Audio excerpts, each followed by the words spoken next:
یہ آج کے مسلمان حکمرانوں کو حضرت عمر رضی اللہ عنہ سے سیکھنے کی کوئی ضرورت ہے کہ حکمرانی رہتی دنیا تک حضرت عمر رضی اللہ عنہ جیسا مجاہد گر اور حکمران کبھی قیامت تک پیدا نہیں ہو سکتا۔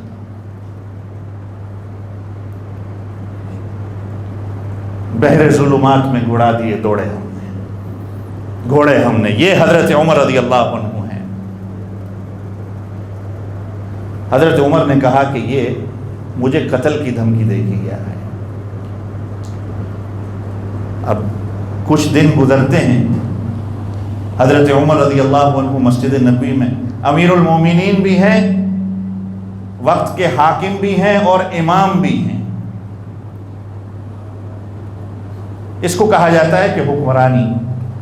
حضرت عمر رضی اللہ عنہ کا جو دستور ہوتا تھا کہ پہلے صفوں کو ٹھیک کرتے ہیں، خود حضرت عمر رضی اللہ عنہ امامت کرانے کے لیے آگے آئے۔ فجر کی نماز کے اندر مصلی رسول پہ مسجد نبوی میں، یہ فیروز ابو لولو پیچھے کہیں چھپا ہوا تھا۔ تو حضرت عمر رضی اللہ عنہ نے، تاریخ میں آتا ہے، امامت شروع کی، ہاتھ باندھے تو سورۃ طٰہٰ وَلَضَّالِّینَ آمین، سورۃ طٰہٰ شروع کی، طٰہٰ مَا أَنزَلْنَا عَلَيْكَ الْقُرْآنَ لِتَشْقَىٰ، یہ پیچھے کہیں چھپا ہوا تھا۔ اس نے آ کے زہر آلود خنجر، زہر سے بجھا ہوا خنجر، اور اس سے پہلے مدینہ میں کبھی کسی نے زہر آلود خنجر نہیں دیکھا تھا، جسے میں کہہ رہا تھا نا کہ یہ عالمی سازش تھی کہ کیسر و کسریٰ کو تباہ اور ایسے کیا جیسے چٹیل میدان میں کوئی فٹ بال کو کک مارتا ہے۔ ان کی کمر، بلکہ یوں کہا جائے کہ دن کے اندر ان کو تارے دکھانا۔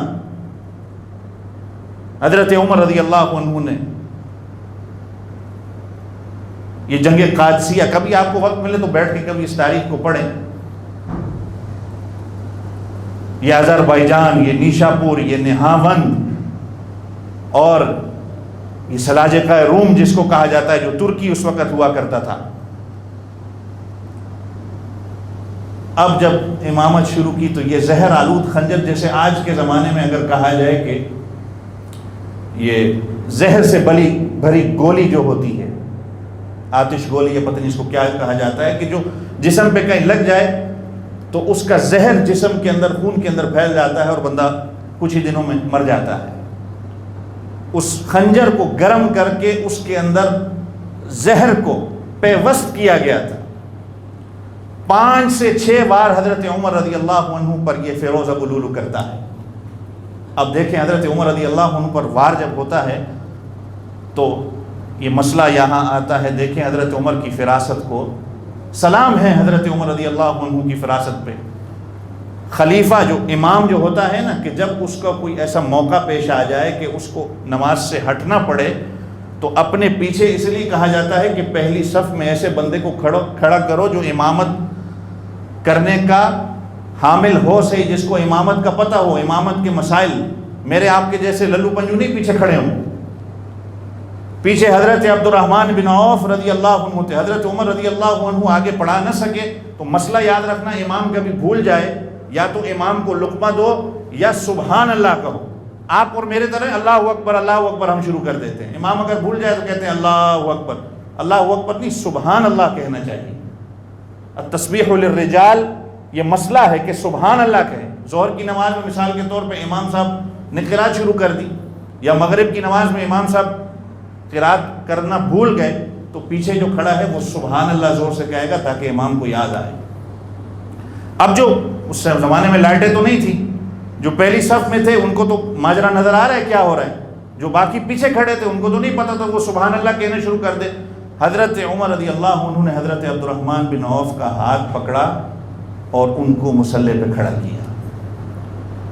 اب جب حضرت عبد الرحمن بن عوف آگے آتے ہیں امامت کی جگہ پہ تو حضرت عبد الرحمن بن عوف کی جگہ خالی ہو گئی نا، توجہ ہے میری طرف، حضرت عبد الرحمن بن عوف کی جگہ خالی ہو گئی تو مسئلہ ہے کہ جگہ خالی ہو جائے تو پیچھے والا اس کو پر کر لے۔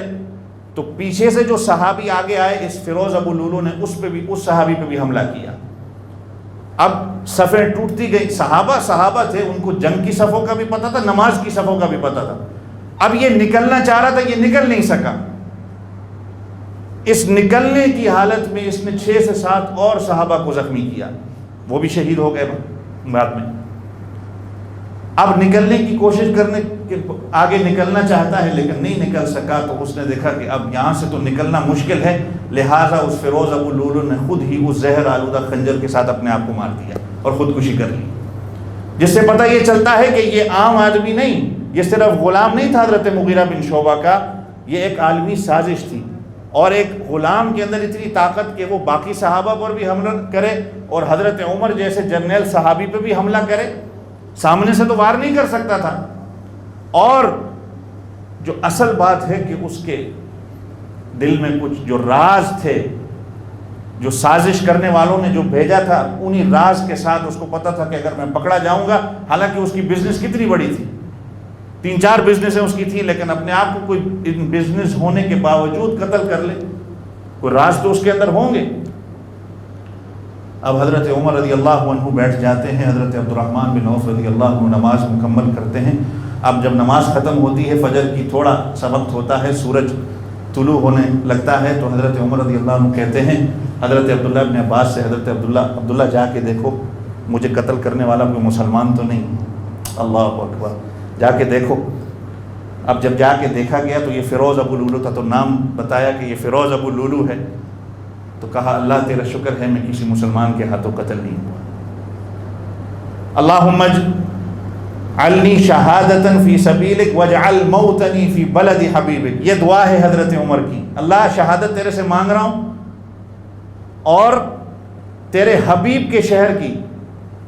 حضرت سید اللہ شاہ بخاری رحمۃ اللہ لکھتے ہیں کہ اللہ نے یہ دعا بھی نہیں، اللہ نے 4 دعائیں مانگی، 2 تھیں، بعض اوقات ہم مانگتے ہیں نا لیکن ہم نراش ہو جاتے ہیں، اللہ کو پتہ ہوتا ہے ہمارے لیے کیا بہتر ہے۔ حضرت عمر نے مانگی 2، اللہ نے 4 قبول کی، شہادت بھی ملی اور رسول کا شہر بھی ملا، بلکہ آگے کیا کہ رسول کا مصلی بھی ملا، اور چوتھی چیز کیا کہ رسول کا پڑوس بھی مل گیا۔ تو خیر کہا کہ اللہ تیرا شکر ہے میں کسی کافر کے ہاتھوں مارا نہیں گیا۔ اب یہ 26 ذی الحجہ ہے، اس کے بعد چونکہ وہ دور ایسا تھا، حضرت عمر رضی اللہ عنہ کی یہ جو آنتیں تھیں یہ کٹ گئی تھی، حکیم جب دوائی دیتا تھا تو وہ آنتوں سے نکل جاتی تھی۔ حضرت عمر رضی اللہ عنہ کو وضو کرانے کی کوشش کی گئی، وضو نہیں ہوتا تھا، تیمم کے ساتھ نمازیں ادا کی، اور اپنے بیٹے حضرت عبداللہ ابن عمر کو بلایا اور کہا کہ مجھے نہیں لگتا کہ شاید میری زندگی اور باقی ہے، سب سے پہلے تو یہ بتاؤ کہ میرے اوپر قرضہ کتنا ہے۔ اللہ اکبر، 22 لاکھ مربع میل کا حکمران۔ میں نے جیسے شروع میں کہا کہ آپ کا وطن عزیز جو ہے نا، جس کو آپ وطن عزیز کہتے ہیں، یہ تقریباً 4000 مربع میل ہے۔ 22 لاکھ مربع میل کا حکمران پوچھ رہا ہے کہ میرے اوپر قرضہ کتنا ہے۔ 86,000 درہم حضرت عمر رضی اللہ عنہ پہ قرضہ تھا۔ تو خیر حضرت عبداللہ ابن عمر سے کہا کہ یہ جتنا قرضہ ہے کس طریقے سے واپس کرنا ہے، اور پھر ام المؤمنین عائشہ رضی اللہ عنہا کے پاس بھیج کے کہا کہ جا کے اماں عائشہ سے پوچھ کے آؤ کہ میرا دل یہ کرتا ہے کہ مجھے اللہ کے رسول صلی اللہ علیہ وسلم کے پہلو میں دفن کر دیا جائے۔ اگر وہ اجازت دیتی، امیر المومنین اگر وہ کہہ دیتے کہ میرا حکم ہے، تو حکم تو ماننا ضروری ہو جاتا ہے، نافذ ہو جاتا ہے امیر المومنین کا حکم، جا کے اجازت مانگ کے آؤ پہلے۔ تو حضرت عبداللہ ابن عمر جا کے اجازت مانگتے ہیں، تو ام المومنین عائشہ رضی اللہ عنہ کہتی ہیں کہ یہ جگہ میں نے اپنے لیے مختص کی تھی، اس لیے کہ ایک میرے شوہر ہیں اور ایک میرے والد ہیں، حجرہ عائشہ ہی تھا نا وہ کمرہ، میں عمر کو اپنے اوپر فوقیت دیتی ہوں، یہ عمر کی جگہ ہے، جا کے کہہ دو۔ اب حضرت عمر رضی اللہ عنہ کے پاس واپس آ کے جب بیٹے حضرت عبداللہ ابن عمر کہتے ہیں، تو حضرت عمر کہتے ہیں کہ ایسا کرنا کہ جب میں آنکھیں بند کر لوں نا، جب میرا جنازہ ہو جائے، بعد میں ایک دفعہ جا کے پھر پوچھ لینا، شاید میری مروت کی وجہ سے اور میرا لحاظ کرتے ہو حضرت عمر نے اجازت دے دی ہو، ایک دفعہ دوبارہ پوچھ لینا۔